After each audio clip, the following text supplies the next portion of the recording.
പരമ്പരാഗതമായി ഫിനിഷിംഗിൽ പുലർത്തിപ്പോന്ന അച്ചടക്കവും ബോക്സിനുള്ളിലെ കൃത്യതയുമാണ് ജർമ്മൻ ഫുട്ബോളിൻ്റെ മുഖമുദ്ര. എന്നാൽ ഇന്ന് ടീം നേരിടുന്ന ഏറ്റവും വലിയ വെല്ലുവിളി കൃത്യമായി പന്ത് വലയിലെത്തിക്കാൻ കെൽപ്പുള്ള ഒരു ക്ലിനിക്കൽ നമ്പർ 9 സ്ട്രൈക്കറുടെ അഭാവമാണ്. ക്ലോസയുടെ വിരമിക്കലിന് ശേഷം ജർമ്മൻ ഫുട്ബോളിൽ സംഭവിച്ച മാറ്റങ്ങളാണ് ഇതിനു കാരണം. ഫ്രണ്ട് ത്രീയിൽ കളി നിയന്ത്രിച്ചിരുന്ന അറ്റാക്കിംഗ് ശൈലി മാറ്റി 3 ബാക്ക് ഫോർമേഷനിലേക്ക് ജർമ്മൻ ഫുട്ബോൾ മാറിയത് മുന്നേറ്റ നിരയെ കൂടുതൽ ദുർബലമാക്കി. ജോക്കിം ലോയ്ക്ക് ശേഷം വന്ന പരിശീലകരെല്ലാം ഗോൾ അടിക്കാൻ ഫാൾസ് നമ്പർ 9 സ്ട്രൈക്കർ ആശ്രയിക്കുന്ന പുതിയ രീതിക്കാണ് തുടക്കമിട്ടത്. Mario Gomez, Niclas Füllkrug, Sandro Wagner, Timo Werner തുടങ്ങിയ താരങ്ങളെ മാറ്റി മാറ്റി പരീക്ഷിച്ചു കൊണ്ടിരുന്നു. 2018, 2022 ലോകകപ്പുകളിൽ ഒരു പ്രോപ്പർ സ്ട്രൈക്കർ ഇല്ലാതെ ഇറങ്ങിയ ജർമ്മനി ഗ്രൂപ്പ് റൗണ്ടിൽ തന്നെ 2 ലോകകപ്പിലും വീണു.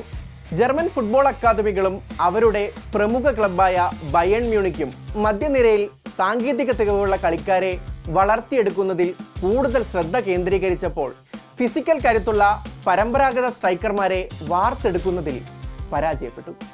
ബയേൺ മ്യൂണിക് കഴിഞ്ഞ ഒരു പതിറ്റാണ്ടായി റോബർട്ട് ലെവൻഡോവ്സ്കി, ഹാരി കെയ്ൻ തുടങ്ങിയ വിദേശ താരങ്ങളെ തങ്ങളുടെ പ്രധാന സ്ട്രൈക്കർ സ്ഥാനത്ത് പ്രതിഷ്ഠിച്ചപ്പോൾ ജർമ്മൻകാരായ യുവ മുന്നേറ്റ താരങ്ങൾക്ക് അവസരങ്ങൾ ലഭിക്കാതെയായി.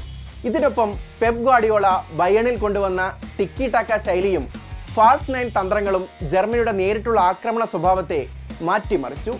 തോമസ് മുള്ളറുടെ റൗണ്ട് ദേഡർ ശൈലിയുടെ പ്രഭാവം പ്രായം കൂടിക്കൂടി വന്നതോടെ അവസാനിച്ചതും ഈ പ്രതിസന്ധിക്ക് ആക്കം കൂട്ടി. നിലവിലെ ജർമ്മൻ അറ്റാക്കിംഗ് നിരയെ പരിശോധിച്ചാൽ പരിശീലകൻ ജൂലിയൻ നഗൽസ്മാൻ ഏറ്റവും കൂടുതൽ ആശ്രയിക്കുന്നത് ആഴ്സണൽ താരമായ കായ് ഹവേർട്സിനെയാണ്. സാങ്കേതികമായി മികച്ച കളിക്കാരനാണെങ്കിലും ഹാവേർട്സ് ഒരു സ്വാഭാവിക സ്ട്രൈക്കർ അല്ലാത്തത് തിരിച്ചടിയാണ്. മധ്യനിരയിലേക്ക് ഇറങ്ങി വന്ന് കളി മെനയുകയും വിങ്ങർമാർക്ക് ഗോൾ അടിക്കുന്നതിൽ വഴി തുറക്കുകയും ചെയ്യുന്ന ശൈലിയാണ് താരം പിന്തുടരുന്നത്. ലിങ്ക് പ്ലേയിലും പാസിംഗിലും തിളങ്ങുമെങ്കിലും ഒരു പരമ്പരാഗത സ്ട്രൈക്കറെ പോലെ എതിർ ബോക്സിനുള്ളിൽ നിരന്തരം ഗോൾ സ്കോറിംഗ് ഭീഷണി ഉയർത്താൻ ഹവേർട്സിന് പലപ്പോഴും സാധിക്കാറില്ല. ഇതാണ് പന്ത് ഒട്ടനവധി സമയം കൈവശം വെച്ചിട്ടും ഫൈനൽ തേർഡിൽ കളി മൂർച്ചയില്ലാതെ പോകാൻ പ്രധാനപ്പെട്ട കാരണം.